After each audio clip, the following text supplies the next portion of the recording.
day, everyone.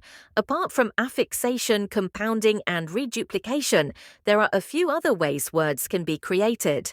Today, we're exploring the fascinating world of other word formation processes. My name is Dr. Diba, and I'm excited to guide you through this linguistic journey. Words are the building blocks of communication, and understanding how they're formed gives us insight into how languages evolve and adapt. Let's dive into the creative and varied ways new words are born in the English language. To begin, let's look at an overview of the word formation processes we'll discuss today. These include coining, borrowing, abbreviation, back formation, eponym, clipping, blending, reanalysis, onomatopoeia, and metaphorical extension.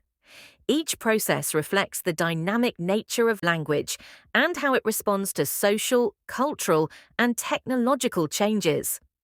By the end of this session, you'll understand not just how these processes work, but also how they contribute to our daily communication.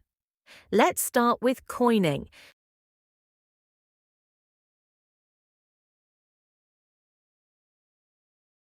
Coining is the invention of entirely new words. This is rare, but it happens when there's a need to name something entirely novel. Businesses and brands frequently coin words to stand out, and these often become part of everyday language.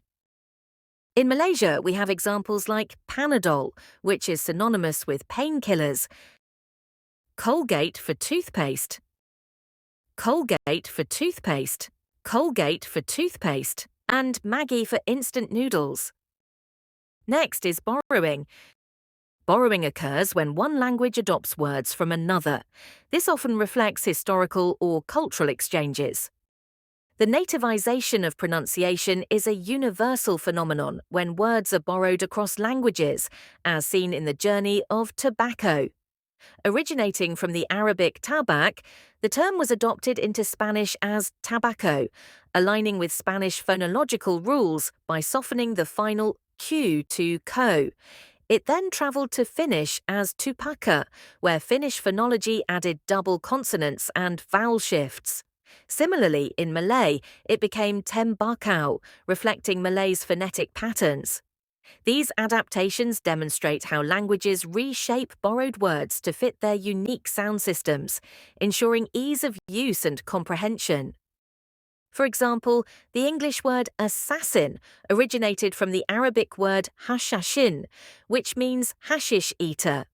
It entered English through French and Italian. Borrowing reflects the cultural and linguistic exchanges between societies. The Spanish word hablar, meaning to speak, underwent an interesting transformation when borrowed into French. While in Spanish, hablar carries a neutral meaning associated with communication and speaking.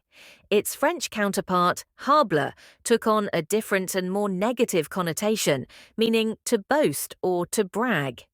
This shift highlights how borrowed words can acquire cultural and contextual nuances in the recipient language. In this case, the act of speaking, represented by habla, may have been interpreted in French as speaking excessively or self-importantly, leading to its pejorative sense in hable. This linguistic evolution is a fascinating example of how borrowing can reflect perceptions and stereotypes that exist between cultures. It shows that the meaning of a borrowed word isn't always directly transferred. It can be shaped by how the recipient culture views the concept it represents.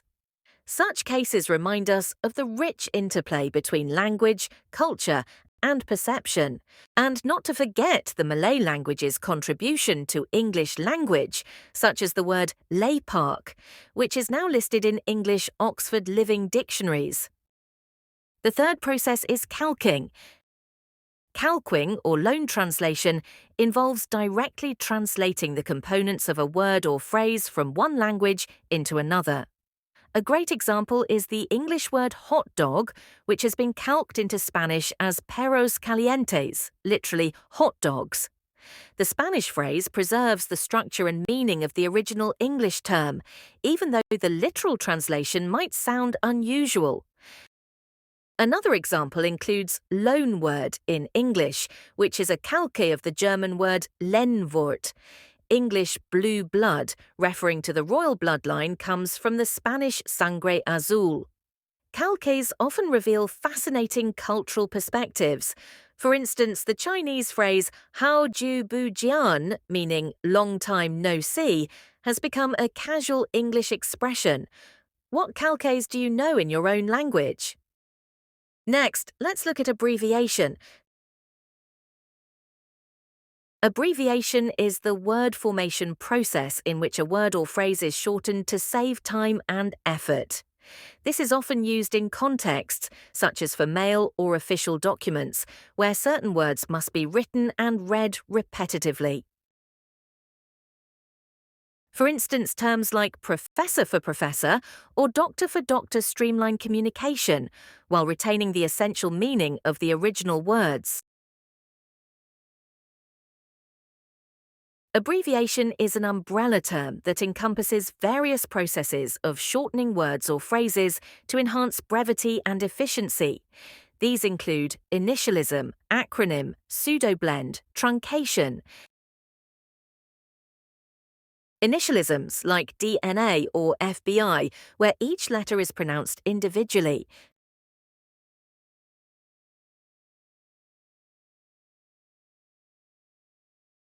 Acronyms are a type of abbreviation formed from the initial letters of a phrase, but unlike initialisms, they are pronounced as words. For example, NASA, National Aeronautics and Space Administration, and NATO, North Atlantic Treaty Organization, are both acronyms. Here are more examples of initialisms and acronyms. Pseudoblends are abbreviations where additional letters are added for clarity or to create a meaningful representation. For example, sonar, sound navigation and ranging, includes added letters to form a pronounceable and cohesive term. Sometimes these additions are used to achieve a metaphorical or symbolic representation, such as SEAL, sea, air, land, representing the versatility and scope of the US Navy SEAL's operations. This creative approach enhances both functionality and the impact of the term. Truncations involve shortening a word by removing parts of it while retaining its core meaning. For example, prof for professor and dec for December are common truncations. What do you think is the process for the following types of abbreviation? The first one is a combination truncation and initialism, while the second one is truncation and acronym. In short, abbreviations save time and effort, especially in fast-paced environments like social media. For example, BT Tell, by the way, or OMG, oh my god, are common in texting. Can anyone share abbreviations you use frequently? Let's venture into backronyms. Backronyms are reverse acronyms, where a phrase is created to fit an existing word. They are not considered abbreviations because they expand a word into a phrase. A well-known example is Amber Alert, which stands for America's Missing Broadcast Emergency Response. Interestingly, it was named after Amber Hagerman, a child whose tragic story inspired the alert system. The APGAR score, developed by Dr. Virginia Apgar in 1952, is a quick and simple method used to assess the health of newborns immediately after birth. Dr. Apgar, an American obstetrical anesthetist, created the score to help clinicians evaluate the newborn's physical condition and determine if immediate medical care was necessary. The backronym APGAR stands for A. Appearance, skin color, P. Pulse, heart rate, G. Grimace response, reflexes, A. Activity, muscle tone, R. Respirations, breathing rate and effort. Although the score was designed to measure key vital signs, the term APGAR was also chosen because it was easy to remember, and Dr. Apgar's last name became synonymous with the assessment tool. Over time, it has become a standard part of newborn care worldwide. Backronyms can be playful, like TEAM, standing for Together Everyone Achieves More. They often help people remember concepts more easily. Have you come across any memorable backronyms? Next is back formation. Back formation is the process of creating a new word by removing what appears to be a suffix from an existing word, often resulting in a shift in word class. The phrase appear to be a suffix refers to a part of the word that looks like a common suffix but might not function as one in the original word. In back formation, a word like editor becomes edit, even though edit wasn't originally a standalone verb in the language.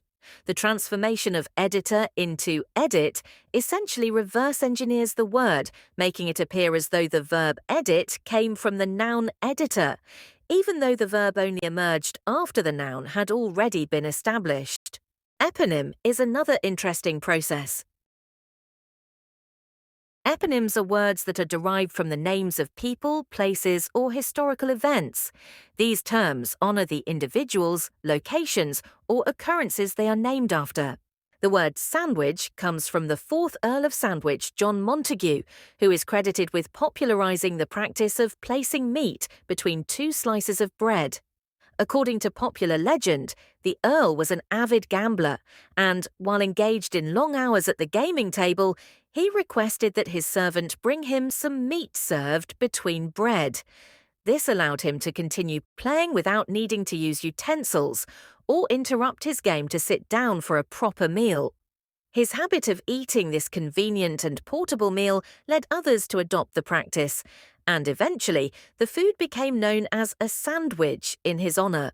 Did you know the teddy bear is named after President Theodore Roosevelt, he 26th? President of the United States. In 1902, President Roosevelt went on a hunting trip in Mississippi. During the trip, his party failed to find any game, and a guide captured a bear for Roosevelt to shoot. However, Roosevelt, known for his love of animals and sportsmanship, refused to kill the bear, deeming it unsportsmanlike.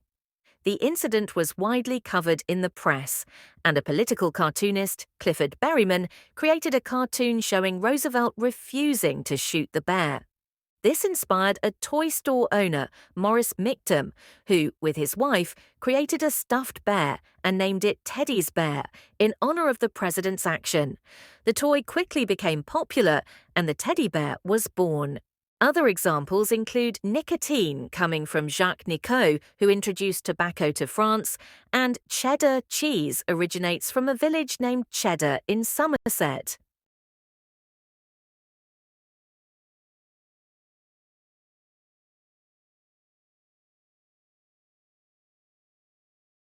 Now let's look at clipping. Clipping is a word formation process where a longer word is shortened by removing one or more syllables while retaining the essential meaning of the original word. Unlike abbreviations or acronyms, which may involve letters or initial sounds, clipping keeps the core part of the word intact.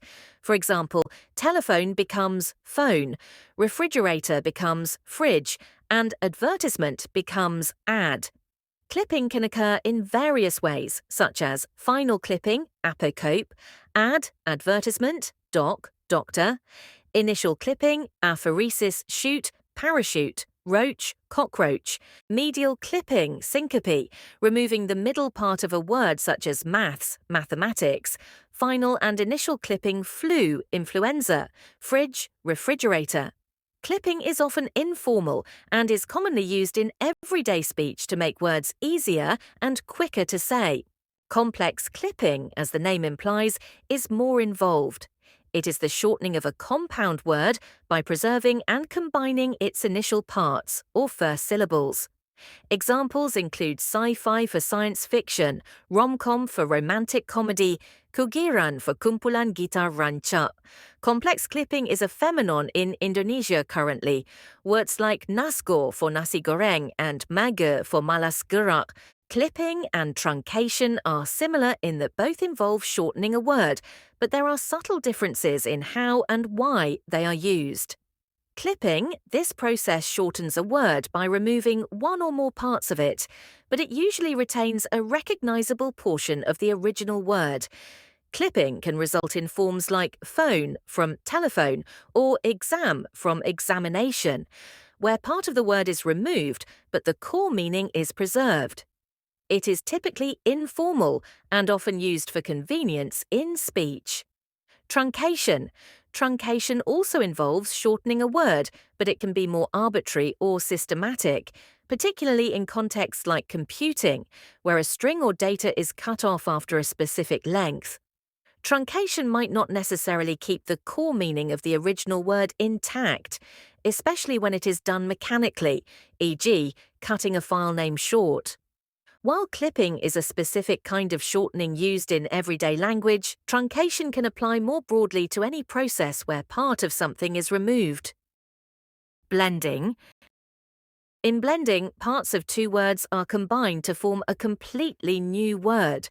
The new word typically contains elements from both original words, merging them in a way that often reflects both meanings. For example, smog, from smoke plus fog, brunch, from breakfast plus lunch. In blending, the words are fused together, often by taking the beginning of one word and the end of another, or by merging parts in a more creative way. Complex clipping, on the other hand, does not form a new word or refer to a new object. Lewis Carroll, the famous English writer and poet, is often credited with popularizing the use of blending in language, particularly through his playful and imaginative creations in poetry and prose. In his works, especially through The Looking Glass and Jabberwocky, Carroll invented numerous words by blending parts of existing words, a technique that both entertained and expanded the possibilities of language. For example, in Jabberwocky, Carroll uses blends like chortle, from chuckle, ply, snort. This word combines the sounds and meanings of both chuckle and snort to create a new word that conveys the idea of a joyful, breathy laugh. Mimsy, from miserable plus flimsy, a blend of two negative adjectives suggesting something both weak and sad. Here are examples of successful blends.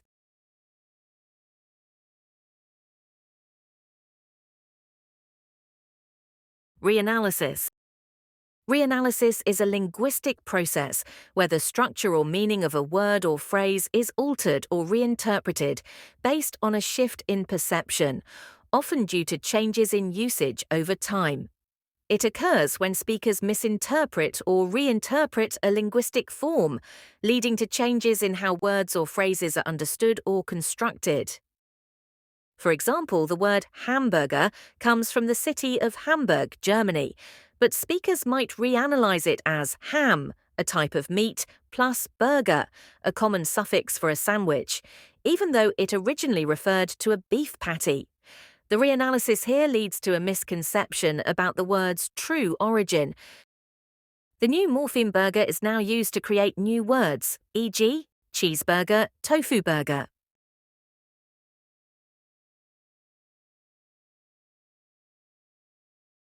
Onomatopoeia refers to words that imitate or resemble the sound of the object or action they describe. These words are formed by copying the natural sounds of things, creating an auditory link between the word and what it represents.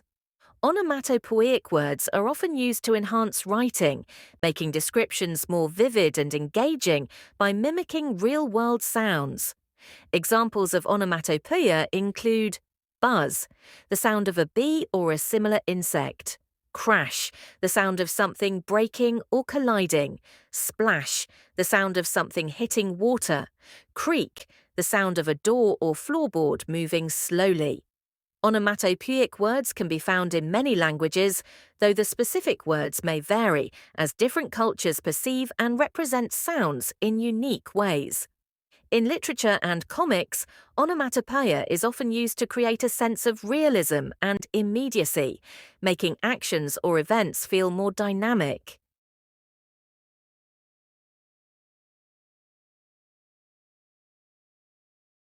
Metaphorical extension is a process in which a word or phrase that originally referred to one concept is used to refer to something different, but related, based on similarities or analogies between the two concepts.